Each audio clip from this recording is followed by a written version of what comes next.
Montgomery area. So in the city of Montgomery, so this is, of course, part of Montgomery County, but specifically the city of Montgomery, we're seeing some flooding across the roadways, sort of stranded some motorists there where we're not able to continue, where they're having to wait on the side of the road.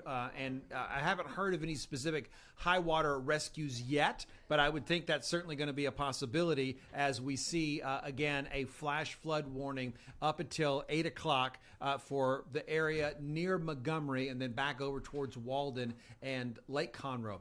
I wanted to show these rainfall totals. This is for the last 2 days, and most of this rainfall has happened for today. The heavier rainfall yesterday was down, in the Matagorda Bay area, so Bay City and even further towards Palacios is where we had the 10, maybe even as much as 14 inches perhaps in some of those areas, rainfall totals. But today, and then plus this does include yesterday, parts of Liberty County racking up close to 8 inches of rain. These are radar estimated rainfall totals. Brazoria County with some 4-inch areas. Galveston County near Interstate 45, about 4 inches. Over into Wharton, as I mentioned, also looking at those possibilities of 8 inches. And then the 6 inches is what we're looking at near Montgomery, and that number continues to add up. More and more rain. That's why we have the warning that's happening. The actual flood watch is for our coastal counties, and that's going to be set to expire at around 7 o'clock this evening. So we'll continue to watch more heavy downpours happening as they're moving through the western portions of Montgomery County. So most of this happening to the west of Interstate 45. You see all the lightning, the heavy downpours, the gusty wind. We do have that flood warning that was just issued, and that is set to go until 8 o'clock this evening. So we'll continue to watch that with the water that's already out there. Fortunate that most of that rain is just a little bit south of where that warned area is at the moment, the ongoing rain. We have been able to warm up to the lower 90s. Some folks like College Station who got their rain much later in the day, even warmer, about 95 for that high. And you'll see the future cast, as long as we have the sun up and doing its thing, that we'll have the rain. But once that sun sets, we'll get a little bit milder with our temperatures. And of course, we'll see the rain sort of shut down a little bit. The storms continuing to happen again tomorrow afternoon. They're going to fire up, and we'll see that happening throughout the afternoon. And our 7-day forecast shows that we'll keep a 60% chance of rain for tomorrow, and then we'll drop that just a little bit down to a 50% chance for Father's Day. And Rashi, as we've been talking about, not really needing to cancel plans yet, but just keep it in mind if your outdoor activities, you might have a little bit of a temporary pause while those storms kind of roll on through, and then you can kind of get back to going whatever you have happening outside. Definitely. All right, JD. Well, thank you for that. All right. Now, something else that we've been following for you internationally. Right now, you are taking a live look at Tel Aviv over in Israel. That's where air raid sirens sounded off earlier after Iran launched retaliatory attacks. Now, Israel attacked Iran last night, targeting a nuclear enrichment facility. Top Iranian military leaders were also killed, as we understand it. Now, joining me to understand more about what is happening and the depth of it is Richard Sindelar with Rice University. Thank you for being here. So, we kind of knew that there was something that was going to happen. We didn't know what. Correct. But this actually unfolding the way it did, what did you think about it? It was pretty much as anticipated, except that I think that I'm surprised that they're not kind of playing by the rules where Israel would hit the sites and then back off. They've had several waves of attacks.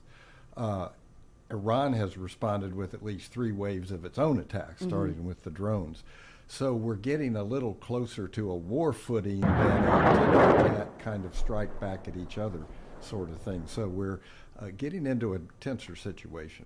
And it really is a different situation than, I know the last time we talked, it was more about India and Pakistan, and that those are 2 different countries dealing with other issues. But we're dealing with 2 that are very heated, have nuclear weapons. And what do you see happening? Because as we speak right now, there are air sirens going off.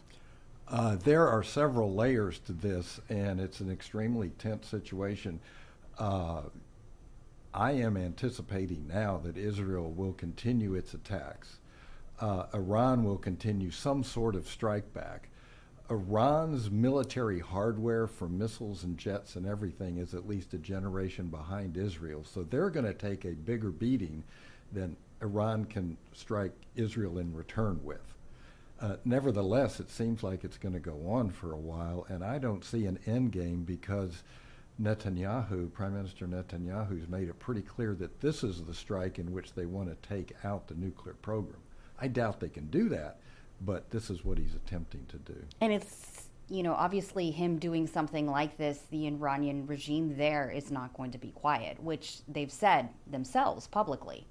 Well, there's so many different layers of things that can happen. One thing that troubles me particularly is by doing this, he is actually strengthening the axis of authoritarians. Putin has relations with Iran for missiles and drones. China takes and buys oil from Iran and also supplies some lesser weaponry, not the really fancy stuff. North Korea's in that mix. It's going to strengthen that axis because I don't think Netanyahu can take out all of what he thinks he can take out.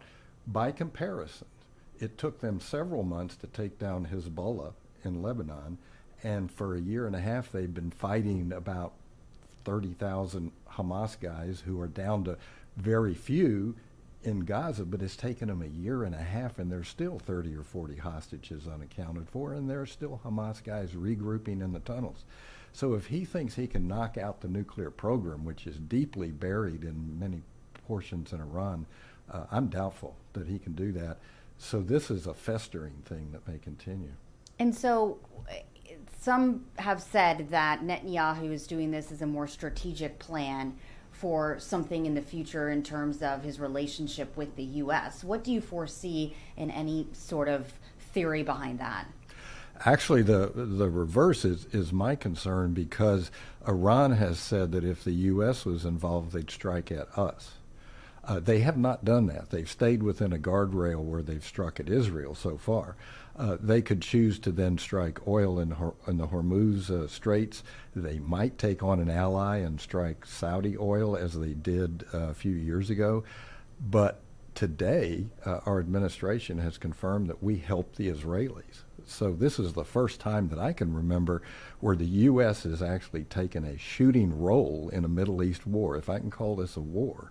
In 67, 73, 82, we provided weapons, but we did no fighting. Mm-hmm.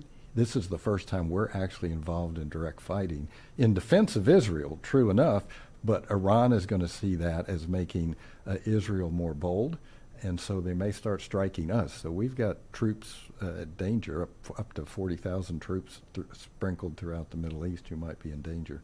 And that's really one of the big impacts. What other impacts do you foresee that the United States seeing in result of what's happening over there?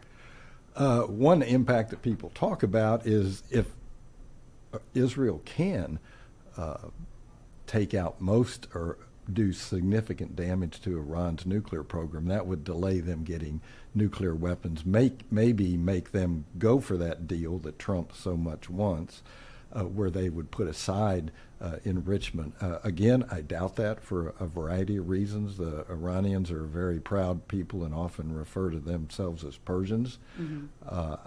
I think it doubtful that they would agree to have their sovereignty so limited that they couldn't even enrich uranium for basic power production. Mm-hmm.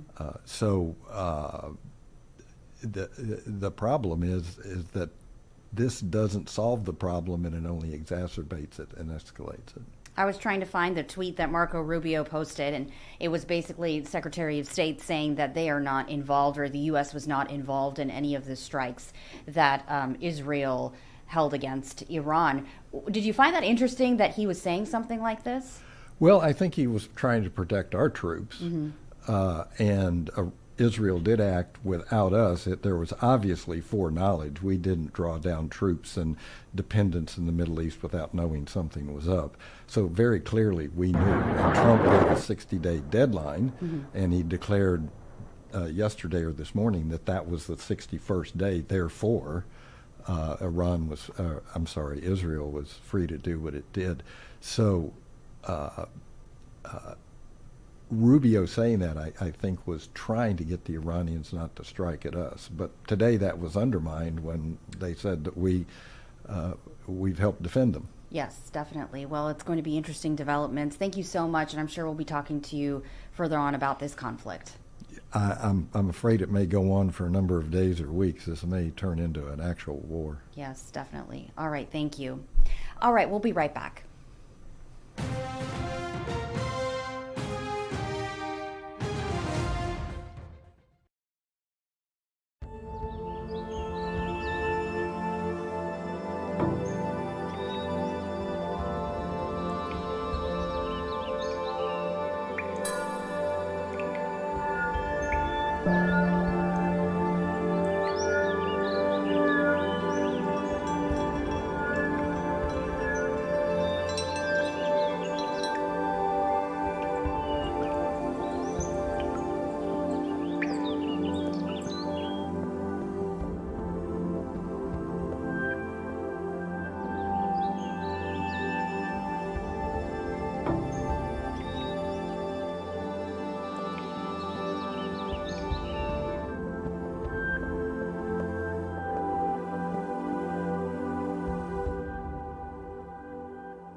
Juneteenth is a little less than a week away, and the 19th of June commemorates the day the enslaved African Americans in Galveston were informed of their freedom. And today, organizers of the 52nd Juneteenth Parade gave an update. Let's play that back. Hello, Houston. I am Doris Ellis Robinson, the Houston Sun Foundation founder. I stand today with our colleagues just at the edge of Texas Southern University, inviting you out to our Juneteenth parade, which takes place on Saturday, June 14th at 4 p.m. We will go along Wheeler and to Emancipation and over to Emancipation Park. This is the 52nd annual Juneteenth parade, which was founded by Reverend C. Anderson Davis 52 years ago. And the Houston Sun Foundation took it over about 18 years ago. And we stage because we know that freedom is important, and because freedom is important, we ask you to come and join in this national holiday. Al Edwards made it a state holiday, and then come along Sheila Jackson Lee and John Cornyn, and they worked to make it a national holiday. So everyone can come and participate. Biden signed it when he was president, and we're all wanting you to come out and participate. Let me tell you a little bit about Juneteenth. Juneteenth is the oldest national celebrated commemoration of the ending of slavery, and that should be a big hand clap. When the United States Civil War and Reconstruction, the battle of freedom and equality and additional programs that highlighted enslavement and what freedom fighters have been fighting for, such as Frederick Douglass, Harriet Tubman, Francis Ellen Walker, and many, many more. Visitors should all participate in Juneteenth activities. There are many going around the city. For what we're doing with the Houston Sun Foundation, we've already done the pageant, we've already done the talent show, so we're doing the parade on Saturday, and then we are going to do the Gospel Fest on Sunday at 3 o'clock in Freedmanstown at Mount Horeb, 118 West Gray Street, and we'll final it with Juneteenth Day, our very special day. We will finalize our Juneteenth celebration at the ballroom on Tanglewood at 5440 Westheimer. Come to breakfast. We're going to talk about public policy and health and wellness, which is all so important to the community at large. So come on out, participate, check us out at www.houstonsun.com, and you will see what we're doing, and we're happy to have you join the parade on Saturday. Be here at this spot at 3 o'clock, and then we're going to walk down to Emancipation Park, and then we're going to do our other activities on Sunday, which is the Gospel Fest, and on Thursday we are going to make sure that you have breakfast and talk about health. Thank you so much for coming. Thanks for listening, and we're excited. We have a wonderful Grand Marshal for this parade. You're going to love her. You're going to love her. And so her name is Dr. Karen Kosip Shenova. She will be our Grand Marshal, and she's so excited about doing it, and she's a real historian. So we have not had a historian as a Grand Marshal before, but we have one for the 52nd annual parade. Thank you so much.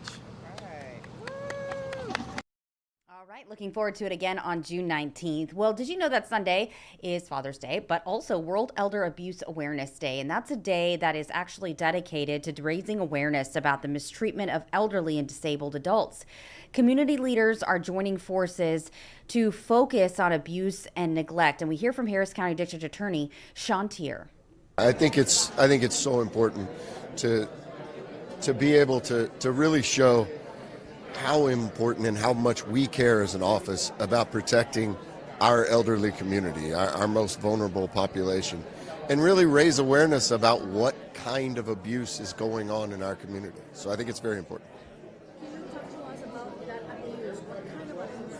I mean, the Yes, and they run the gamut. So we have the physical abuse, the neglect that we all think about all the time, but we also have economic abuse and exploitation and land theft and house theft and even sexual abuse goes on. So it really is all kinds of abuse, and we've got people inside our office that are specifically trained to handle each one of those.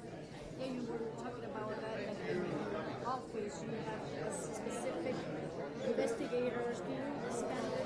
Yes, so we have specific investigators and specific prosecutors to handle physical elder abuse, physical elder neglect, but we also have forensic accountants and prosecutors that do nothing but financial crimes that are devoted solely to elderly economic abuse. And so we're out there in an attempt to protect every kind of abuse for our most vulnerable population. All right, and now to our Diddy debrief for today. We are taking a look at the latest in the federal trial against Sean Diddy Combs, which is going on for weeks now. So his personal assistant, Jonathan Perez, took the stand, and he testified about a conversation he had with another employee when he said he discovered a sexually explicit video on Combs' iPad. Combs allegedly deleted the video. Perez also testified that Combs had a Gucci bag that was typically filled with drugs and money. Today, Kanye West showed up to the courthouse saying Diddy needs to be freed. With that, week 5 of testimony has wrapped up in the Diddy trial in New York, and our Sally McDonald sat down with Fox 26 senior legal analyst Chris Tritico to go into this week's testimony. And one of the things that's getting a lot of attention, Chris, is the voice recordings that we have heard from between Sean Combs and one of his ex-girlfriends, the lady who goes by the name Jane. And in this one that the defense played for the jury on Thursday, it seemed to be Combs telling her to move on. Like, if you're not happy in this relationship, I want you to be happy, move on. And indicated that she was the one who said, indicating that it's time for her to move on, and Sean saying, "Go ahead. If you're not happy, so that like undercuts leave." The whole argument of that she was coerced. Right, and that undercutting the entire government's case that Sean Combs was holding women into these relationships and forcing them to stay. And here's a tape recording. I don't know who made it, but a tape recording of him saying to someone in a current relationship, if you're not happy, leave. I don't want you to stay in a relationship you're not happy with, and if you think I'm holding you back, leave. Now, when it comes to Jane's testimony, by the way, it was a marathon, 6 days. 6 days on the stand is a long time for anybody. Yes. So she said that she loved Combs. She said she was jealous of other women who got to spend, more quality time with him, but she also said that she regrets what she did for him. So does her testimony help both sides? It seems to have. That the government clearly got a lot of good information out of her. That segment of that tape gave the defense, I don't know what else they got out of 6 days, clearly something, but that one segment of that tape gave them a mountain of evidence that they were looking for. If you're on this jury now, I'm just thinking how confused I might be. And there's so much testimony. And when they finally get the instructions from the judge on what they're actually deliberating, I mean, to go back and think of all this testimony, that is a huge task for a jury. It's a lot. And on a trial this long, and what happens in federal court a lot is the judge will allow you to take notes as a juror while you're moving along. And what they don't tell you is they take those notes away from you when you finish. You don't get to take them back with you. And a lot of jurors get very upset about that. I've taken these notes all along, now I can't have them. And so, because they're just an aid to allow you to move along, but they can't be the thing that it's what you have in your head that you use in deliberations. And so it's difficult, but it's supposed to be difficult. It's the hardest thing we do as a citizen is sit in judgment of another human being. And we don't do this because it's easy. We do it because the Constitution requires it, and it should not be an easy task. The United States and some other countries is weighing heavy on American farmers who depend on international trade. Fox 26 business reporter Tom Ziska says a promising growing season is being threatened by policies that target their bottom line. Farmers will tell you that there's always a challenge. Weather's chief among them, but the high cost of producing crops continues to be significant. And then there's getting a good price for what they grow. Tariffs are one more thing that could eat into their bottom line. So far this season, the growing has been encouraging. Fields look pretty healthy. But with the first harvest just weeks away, there's a lot of uncertainty over what those crops are worth. The government says 20% of U.S. farm revenue comes from exports. And with low commodity prices for those crops, growing costs to produce a crop, and fewer international customers, it is a difficult challenge to take in stride. Well, the thing about farming is we're always met with a new difficulty every single year, it seems like. This is just another one that we're having to deal with. And instead of it being the rain this year, it's the government and how they're deciding to run with tariffs and stuff. It changes almost daily, it seems like. Farmers are also anxious for lawmakers to finalize a new farm bill that provides a safety net for what they say is a strategic asset that affects up to 20% of the U.S. economy. With as much as $19 billion a year in subsidies to offset losses, the farm bill is a big target for budget hawks that farmers say is a vital lifeline that could keep them in business. And it seems like a lot of money, but it's not in the big scheme of things to underpin and prop up agriculture, which underpins everything else in providing stability in our economies. The Farm Bill is part of the big, beautiful budget bill being debated on Capitol Hill. The current extension for it runs through the end of September. That'll come at the end of another challenging growing season that could see more farmers left financially vulnerable. Watching Your Money, Tom Ziska, Fox 26 News. All right, we'll be right back.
Happening right now, we are going to take you live to an immigration advocacy group, FIEL. They're holding this peaceful demonstration to bring awareness to the undocumented immigrants being detained. It's going on over in North Houston at the Core Civic Processing Center.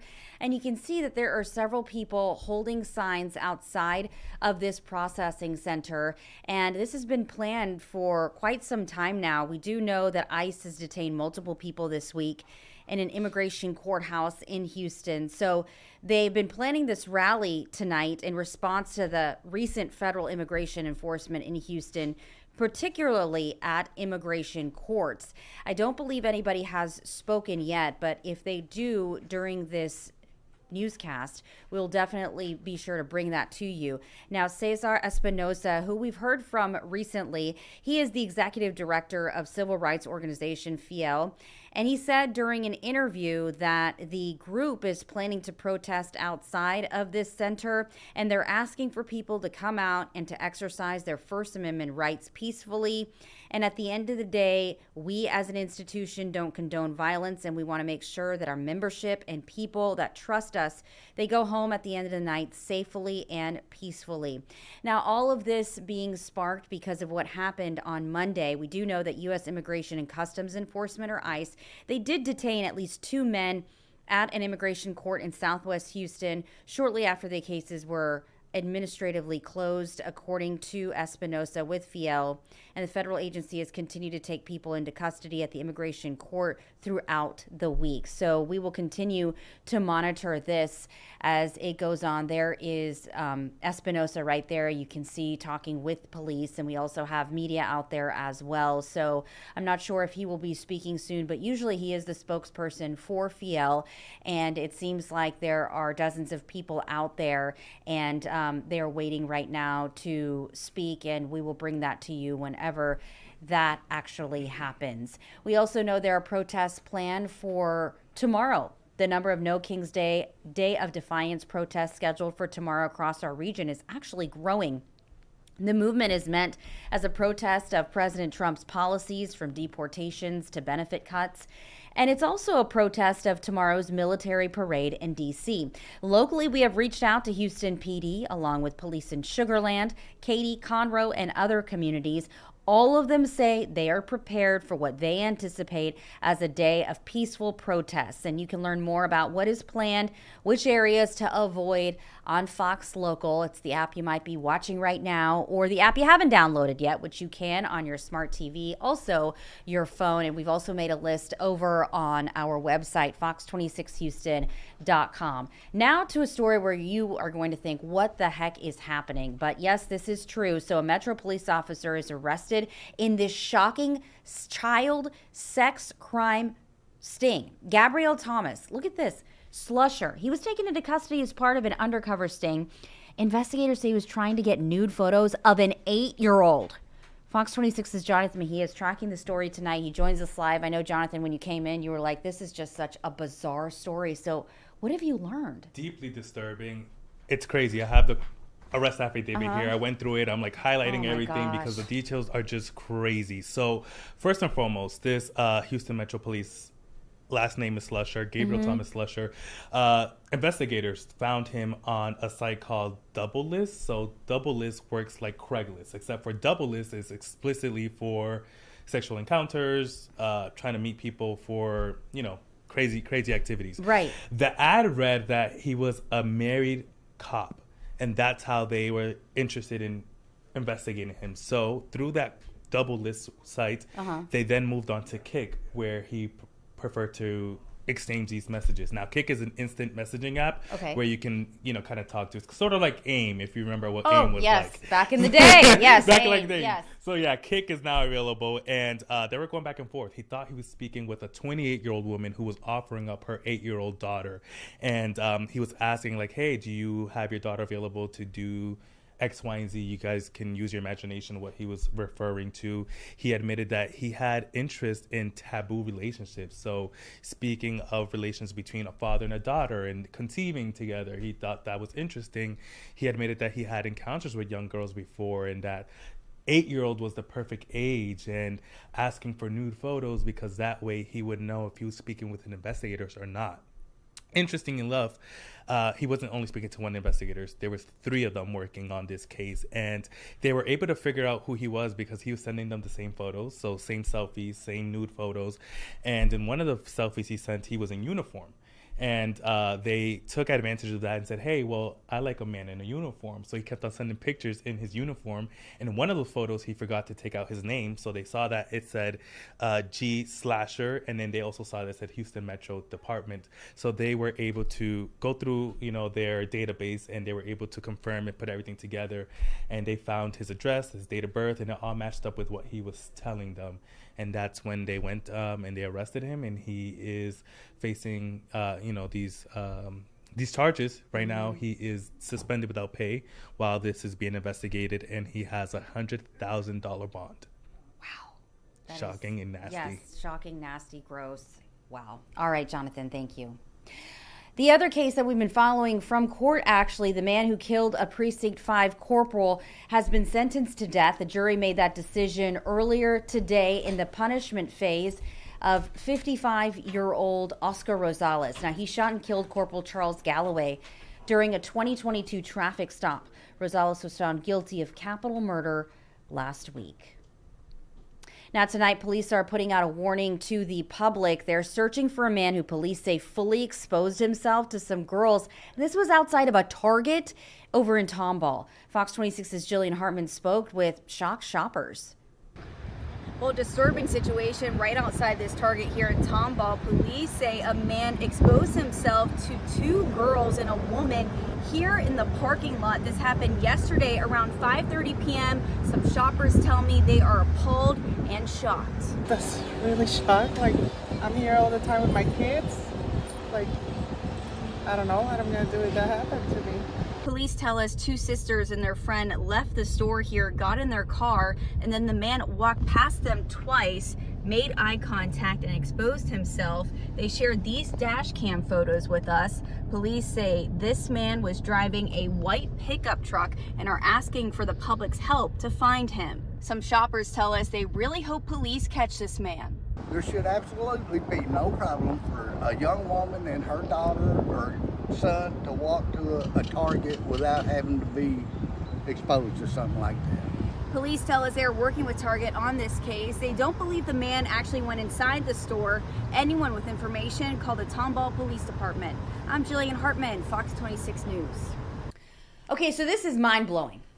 Mike Miles, Superintendent, HISD. Everyone that has read this, found out about it, his new contract, saying the same thing. Are you kidding me? Is it mind-blowing, though? It really, I mean, maybe not to some people, but I mean, when you look at, I'm not saying my opinion or anything, but when you look at teachers, staff, they spend a lot of their own money, and I'm sure they are furious. The fact that they have their superintendent, which is getting like an $80,000+ raise, right, in this next contract. Plus, hold up, let's talk about the vacation days. Well, you want to go ahead and report on what you're going to report on? Well, even if they were upset about it, they couldn't say anything about it.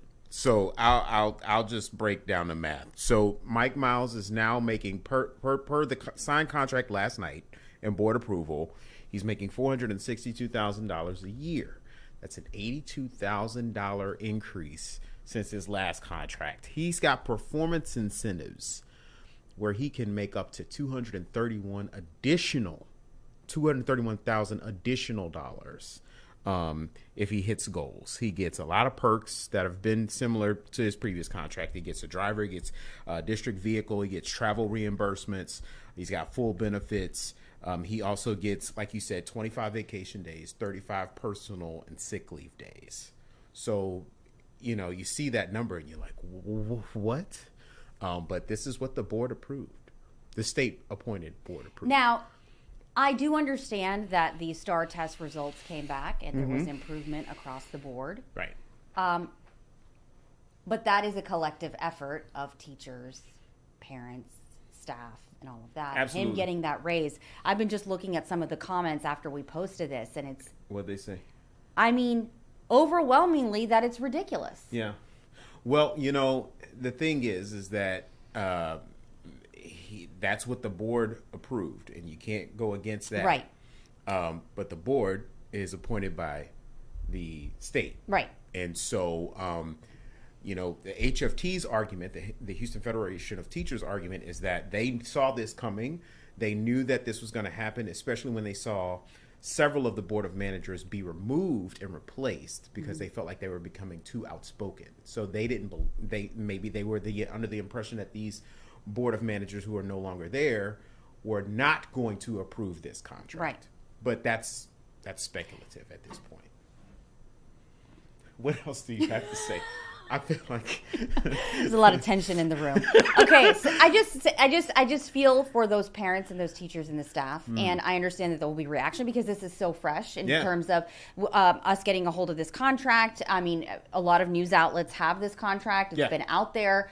I wonder what the Mike Miles' response would be, or the board's response would be, because they haven't had an opportunity. Yeah, well, the board did make a comment. The board president did say, "Look, you know, basically." Mike Miles is putting us in the right direction. We see the STAR results. You know, we feel like this is a way to make sure that we have a person that's committed to improving the overall performance of their academics. And it's a 5-year contract. Keep in mind, the state only said that they just announced that they were going to have extend for another 2 years, but his contract's for another 5. So where do they get this money from? You know, that's questions that might be a little bit too long for this. Right, this and space. that's the questions that I'm sure that the teachers and the teachers and staff want to know when we're asking for, things for the children or things for the students, the teachers, whatever. It's like we don't have money there, so it'd be interesting to know how this money is divvied up, where it's allocated from, and given to the superintendent, one person in such a big chunk. You know, a lot of people use the phrase "follow the money." HFT even referred to it in their statement recently. It's definitely worth doing a thorough digging. Yes. And it would require me to take a couple days. So we'll see if we can do that. I mean, if you're running I understand, I guess, if you're running the school district as a business. Yeah. A lot of companies, you have the higher ups making a lot more money than the people who are doing different work. So if that's the model, then this shouldn't be surprising. And it's also important to point out that, he's one of the highest paid, but there's a lot of other superintendents across the country, across the state, who are getting paid a lot. Right. Barbers Hills, Cypress Fairbanks. Further east, Texas, they get a lot of money for a much smaller district. Yes. So, he's not the only one. Right. But, there's been a lot happening in HISD for the last couple of years. So to see him get that much money, it's a shock for sure. It is to a lot of people. All right. So Sherman. I'll have more details on that tonight. Appreciate it. All right, we'll be right back.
All right, we do know that Fiel is holding something outside, and we wanted to bring you back to that story because we do understand that someone is speaking right now, and we are going to bring you that as soon as someone is at the podium there. First, though, let's talk about something delicious, sweet, and spicy. Allison shows us how she makes her meatballs in today's cooking diary.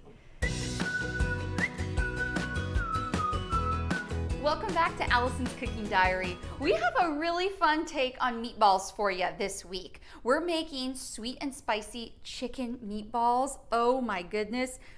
I wish you guys could smell this. You're going to love it. So let's show you how to make it. So we're gonna start with 1 pound of ground chicken. So we're gonna start with the seasoning. I have 1 teaspoon of paprika. Then I have a teaspoon of each oregano. So I'm just an oregano lover. And we have some onion powder. I have this really cool plate, and it's perfect for mincing your garlic. I do 2 cloves. Then we have some salt, pepper, 1 egg, 1/2 cup of breadcrumbs. And roll these. We're gonna pop these in 475, and like I mentioned, 13 to about 15 minutes. I have 1 cup of Frank's Red, about just less than 2 cups of brown sugar, and what we're gonna do is whisk. Then we have apple cider vinegar, 4 tablespoons. Add red pepper flakes to it. And then we have just a little bit of salt. Take a little bit of the sauce, and we're just gonna dump a little bit on top of each. So we have another 5-6 minutes. We are putting the meatballs in to the sauce. Try to mix these around. We gotta see what my husband thinks, because I literally think he's gonna die and absolutely love these, but you never know.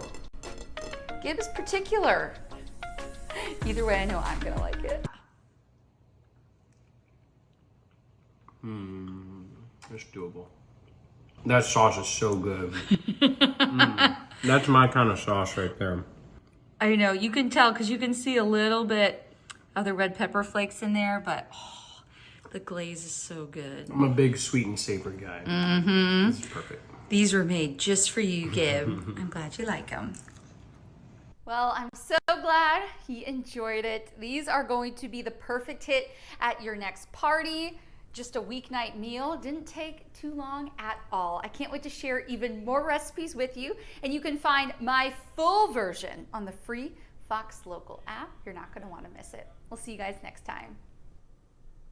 All right, let's talk about Father's Day happening Sunday. Fox 26's Ruben Dominguez shows us where you can check out some cool cars, even a colder beer. This Father's Day, the biggest party in Houston is happening right here at St. Arnold's Brewing, and we've got Lenny Ambrose. Yeah. So tell me what's happening. What is Dad in for? That's right. We've got a great beer garden here. We've got a great food menu, tons of beers on tap. We have a beer for everyone. We'll have some special release beers and bottles you can take home to get Dad for a little Father's Day present.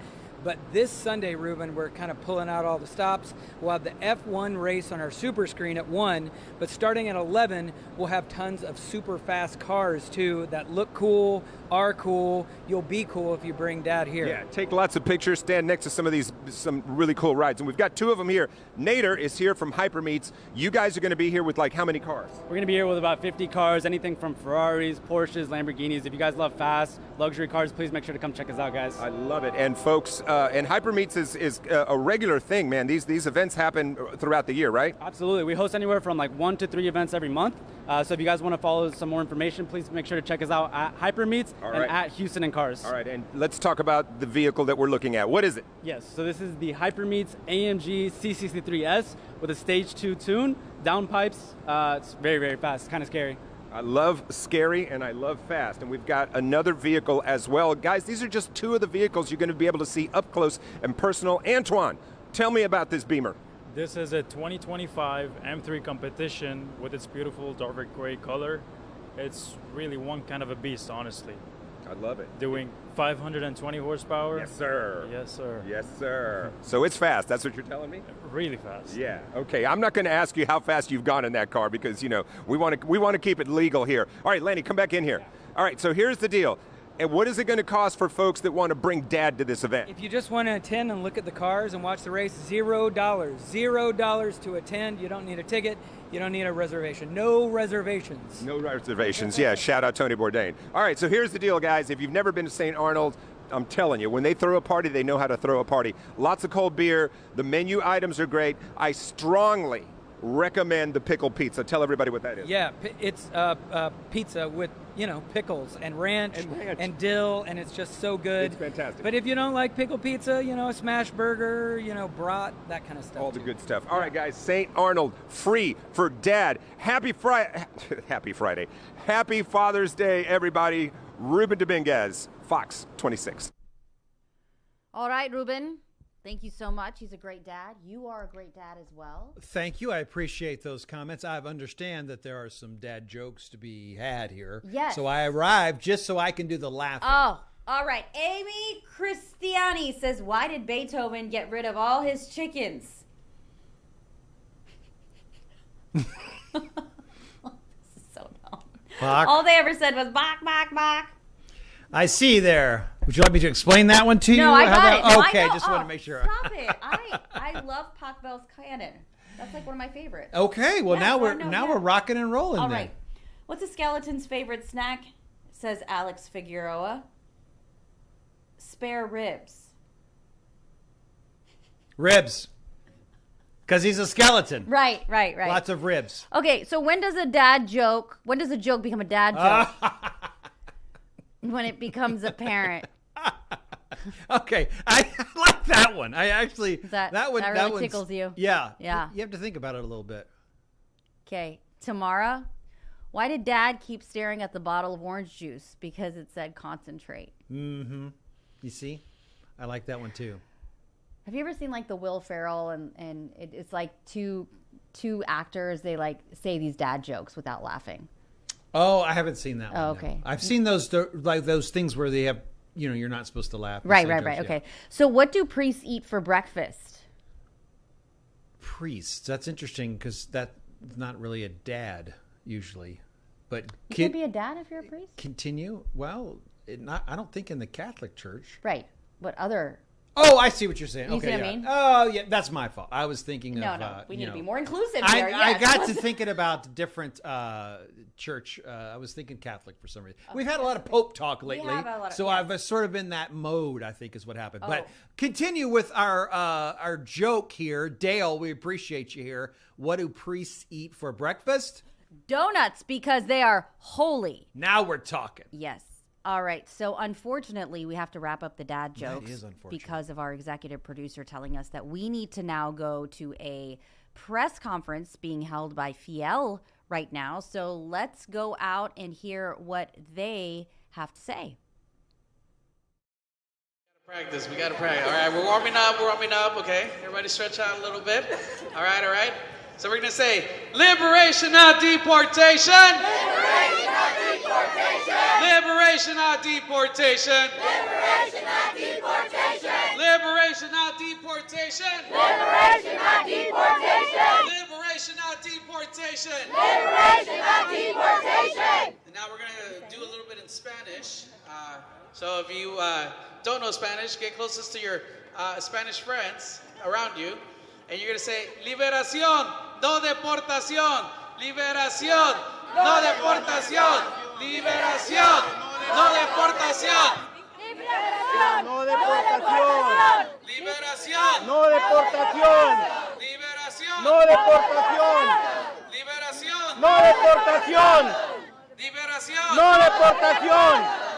And we're gonna say, hey, ho, ho. Let me see, what do we say? Hey, ho, ho. I forgot to go. I was gonna say a bad word, but there's little kids in the crowd, so I was gonna say fucking ISIS have to go. Can we do that one? Is it for the parents in the crowd? Are we allowed to? She raised her hand so quick. Okay, so we're gonna say, hey, ho, ho. Fucking ISIS got to go. Hey, ho, ho.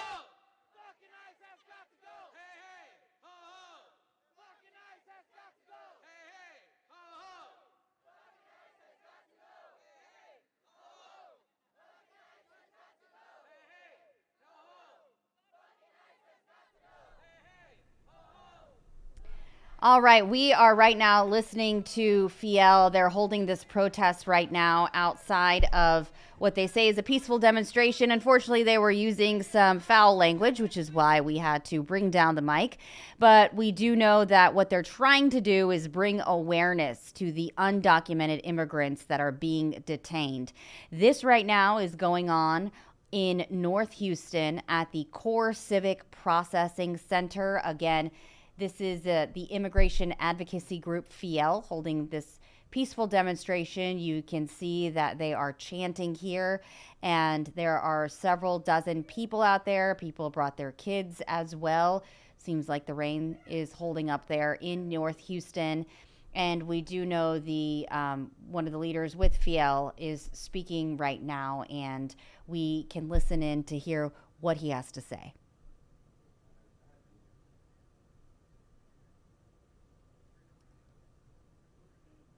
All right. Well, we aren't quite sure what he's going to say. Unfortunately, we did hear some foul language. That's why we are going to mute what is going on right now. But we do know that, again, they are holding a peaceful demonstration to bring awareness to the undocumented immigrants that are being detained. We really do appreciate you joining us on Houston Live and Local at 6:30. From 6:30 to 7:30, Monday through Friday, you can join us, and also from 2 to 3:30, Houston Live and Local as well, Monday through Friday. Thank you so much for joining us. We'll see you next time.